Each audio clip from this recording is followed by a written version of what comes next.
everyone, and welcome back to World-of-Cryptids. And today, I'm going to be reading you one of my favorite creepypastas known as A Particular Kind of Madness. So, I was recommended this story a couple years ago by a friend, and I've read it so many times, and I'm so excited to read it for you guys. And I hope you enjoy, and let's get started. I'd always known the truth. My great-grandmother was an orphan. But in late October of last year, she decided to tell me the truth about what happened to her family. We were visiting for her birthday. It was a tradition in our household, a road trip we knew in the back of our minds we'd only take a few more times. She was turning 98, so that was the cold, hard truth of the matter. In my childhood, the journey to central Iowa had been fun and lighthearted. But now, my brother and parents could only maintain strained politeness as we met up and hit the road together. Each of us knew that this trip might be our last. For several hours, we drove through the vast open farm fields that stretched from horizon to horizon. My great-grandmother's house was down a narrow dirt road off a wide dirt road off a gravel tractor lane. As a city boy, it was more or less the most remote possible dwelling I could imagine. She was born there and had lived there her entire life, and would soon, As we parked in the open, muddy rectangle and stepped out to stretch our legs, the consistency of the place surrounded me. Every single year of my life, this house, its land, had been exactly the same. The sky was open blue, and the earth was a sea of waving gold. And the wind was smooth, river of cool warmth. There had never been a mar to these three pillars of sensory experience except the house, the barn, and a defunct old tractor, and the bell. The bell was a simple thing, raised high on an old metal crook. It set out in the fields about a quarter-mile from the house, serving as a measure of the wind. If a storm was coming, the bell was supposed to ring, a necessary precaution in tornado country. The only problem was, the bell and its crook had rusted over very long ago. Every time I got out of the family van, from age 5 to age 26, I glanced that direction and felt a sense of unease as my gaze fell upon that decayed artifact. This time, at 27, I looked over and saw the bell had been scraped and polished clean of rust. It glinted in the sunlight, practically daring me to look at it. I'd followed my family inside, struggling with a feeling of dread I couldn't articulate. Who had cleaned the bell and why? I tried to stop thinking about it as we gathered in the kitchen and said our hellos. My great-grandmother was making tea and shooed us off in our attempts to help. She was a frail woman for whom's movement was difficult, but she had never let that stop her. The Wi-Fi password is on a note in the living room, she told us with an unquestionable authority. Go stare at your phones and the tea will be ready in a moment.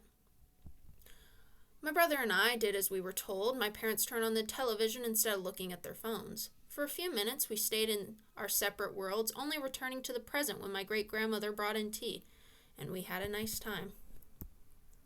That night, when everyone else was long asleep, I happened to open my eyes and see a glow under the door of the guest room I shared with my brother. My parents were in a different room and could not see the same light, so it was me to get up and investigate, quietly as so not to wake him. I crept out and down, finding my grandmother still awake. She sat in her big jade leather chair, her gaze on the television. She asked me without looking my way, "You don't fall for this stuff, do you?" "What, like ads?" She pointed her thin little arm at the nearby couch. "Sit." I sat. "I'm going to tell you a family secret," she said softly, finally looking in my direction. "It's for you and possibly for your brothers, but not for your parents. Do you understand?" I didn't, not fully, but I nodded. "You know I was an orphan for a time, born in this house, lived with my family, but then raised by an uncle after it happened?" She didn't wait for my nod. "I was 10 years old that night. It was my birthday. My mother had gotten me a small cake the size of your fist. I'd looked forward to that cake every year. Since we didn't exactly have sweets bounding back then, it was 11 cents, so rather expensive. But my mother got me one and every one of us on our birthdays. No matter what she had to scrape or save, all year long. I saw Mary get her cake in January, Arthur get his in March, Eleanor in June, Clarence in July, and then Ruth a week after Clarence. Then it was months and months until me, the odd one out, October 29th. I was excited for that cake as the days rolled closer. As the morning dawned and as the hours inched by, I hoped from around the house like a bunny. But I wasn't allowed to eat it until well after supper. I stared at the clock, so I know. Yes, there's that one on the mantel, the brass and chrome one, same one. But I stared at the clock, so I know. Night fell at 6:41. That was the moment bright orange stopped flickering off that clock and my mother rose to light a lamp. I look up at her. Now? She smiled and shook her head. My brothers and sisters complained in chorus in support of me, but she shook her head at them too soon, and she'll ruin her supper. Father came in from the fields not long after, dirty and tired as all get out. He ate in silence while we chattered endlessly about the type of cake it would be under the frosting. Who knew? It might be raspberry, vanilla, or even chocolate. We grew silent as my father neared the cleaning of his plate, an event that would mark the end of supper. 4 pieces of meat and bread remained, then 3, then 2, any moment now. He stopped at the last piece, holding it unmovingly from the remain of dollop of gravy. We turned our heads. It was the bell. The bell was ringing out in the fields. Father grunted and then put the last piece of food back on his plate before rising. He opened the front door. We braced ourselves for the wind, but none came. He spat on and held up a finger into the night sky and then shook his head. He moved into the lamplight and sat. Arthur asked, "Is there going to be a storm?" Mary asked, "Is there going to be a tornado?" My mother shook her head and smiled at us and told us not to worry. No wind meant no storm, but that bell kept ringing. My father dipped his last piece of food in the gravy and prepared to eat it despite the constant ringing bell, but then sighed and put it back down and motioned to Clarence. Clarence was the oldest, so he understood. He was nearly a man himself, and tying the bell would be no problem. He grabbed a candle and protected the flame with his hand and headed out the front door. My brothers and sisters piled up at the window and opening it. We found nothing but absolute still, chilly air. We watched his little spot of light move across the house into the fields in the direction of the bell. The clanging metallic sound stopped, finally, and the little candle's flame hovered next to it for a solid minute. "Why is he taking so long to tie it?" Ruth asked. Eleanor suggested, "Maybe he's having trouble making a knot. Knots are tough." We watched for another minute or two before I knew how it sounds. The little flame in the distance began to rise, slowly, smoothly, straight up. We followed it with our eyes, exclaiming the entire time. It moved out of sight beyond the roof's overhang. The bell began ringing again. "His knot must have come loose," Arthur said. Our parents came to look at our insistence, and there was nothing to see by then. Father motioned to Arthur. Happy to help out, Arthur grabbed a full lamp rather than a candle and hurried out the front door, around the house and into the field where we watched the window. The lamp was easier to see, and we had absolutely certain he had reached the crook. As the lamp hovered there, the bell stopped ringing. At that moment, we had no reason to think about the amiss. Maybe the wind had blown the wisp of the burning candle string up into the sky, and Clarence had gotten lost in the dark. We could see a lamplight, find Arthur, and they would both come back here. The rising little flame we had seen had been a fluke. Only problem was, staring out into the autumn sky, we felt no wind. We stared in that unmoving light of strangely long period of time. What was he doing out there? Was he calling for his brother? We couldn't hear him. If so... Our parents looked away for a moment. That instant, the lamp went out. We children bleated, but by the time they glanced back, there was nothing to see. Only darkness. The bell began ringing again. My father began to grumble, but there was no more suns to send outside. He narrowed his eyes and thought, then handed Ruth, the eldest among us, our main lamp. Our mother laughed. "Ruth, be a dear and go find your silly brothers." Ruth was a little hesitant, but she accepted the lamp, leaving us in darkness without it. She headed around the house into the field, and the lamp was brighter, but we could see her carrying her hand in white pajamas into a lit halo. On the way there, she checked out. "Clarence, Arthur, you two lost?"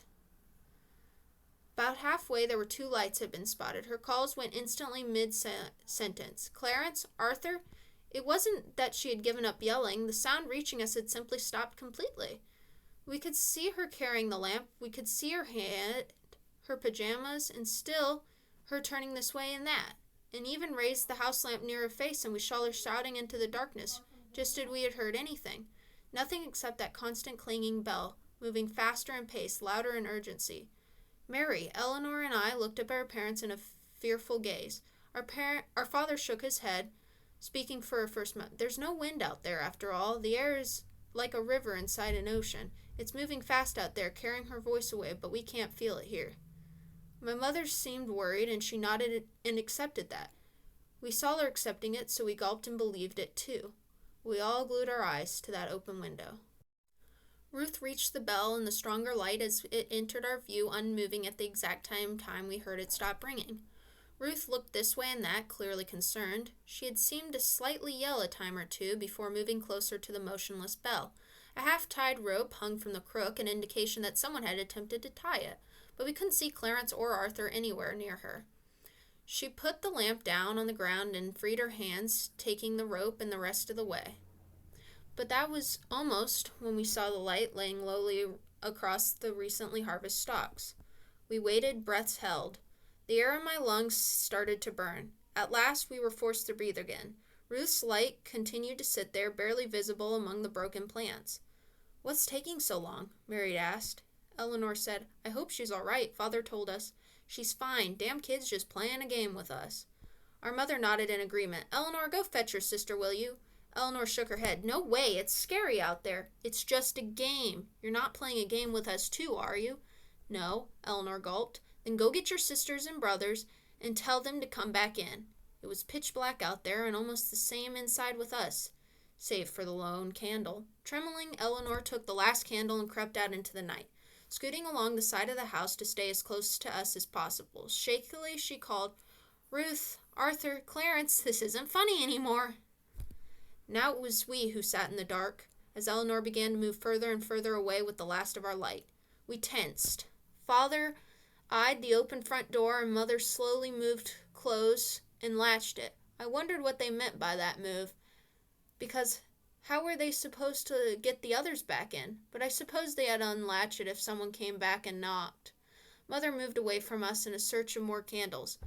Through it all, the bell kept ringing out there in the dark. Increasingly scared, I held Mary's hand tightly and yelled out the window, "Be careful, Ellie!" She must have happened to cross that invisible, silent threshold at that moment, because she turned around in surprise and stepped closer. "I heard your voice go quiet, but there's no wind. Papa's wrong," she stepped back again. "See, when I pass this point, She held up the candle to show us that her mouth was still moving, but we heard nothing.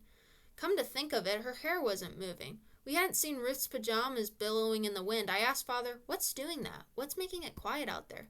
"It's just a game," Father insisted. "They're all lying. She's pretending to make noises so it looks like she's been silenced." Eleanor reached for the bell. Father gripped my shoulder and squeezed, nearly painful. She reached down for the lamp Ruth had left, lifting it with one hand and holding the candle with the other. She approached the clanging bell. "See?" Mary whispered to their father. "The candle's not going out even though she's not protecting the flame. There's no wind out there." "But the bell is ringing," he said gruffly, "so there is wind." Eleanor kept looking left and right until she heard something. She reached the bell, which was moving unhanging from the crook. But we could all still hear the ringing. Next to me, Mary began to cry. "It's a game," Father said angrily. "It's just a game they're playing." Eleanor threw the lamp at something in the darkness. I saw the lamp crash, shatter, and go dark, but heard nothing. She raced towards us, candle in hand, but the flame went out because of her haste. We waited for her to approach or scream, but nothing followed. The bell continued to clang. We waited in terrified silence. Mother returned with a candle for each of us. We sat vigil at the window. Nothing and no one moved. For hours the bell clanged without wind. The night remained pitch black. The bell clanged and clanged and clanged, diving deeper into our ears with each passing moment. Near midnight we broke. Father was beyond agitated. "Mary, go find your brothers and sisters." "No," she cried. "I'm not going out there." Mother glared at her. "You have to. This game has to stop." Urged on by both of them, Mary burst into tears and climbed out the window, holding her small candle. She inched out into the fields. Her sobs went quiet, and she passed the same point out in the darkness. Her flame reached the bell and stopped ringing. Her flame snuffed out. We held our breaths. The bell began to ring again. Father clenched his fist. "Go." I turned and saw he was looking at me. I suddenly realized I was the only child left in the house, and I felt horribly alone. Everything in me shrieked against the thought of going out there into that accursed night. No. My father wavered in place, no longer admittedly in line with my father. She began to cry too.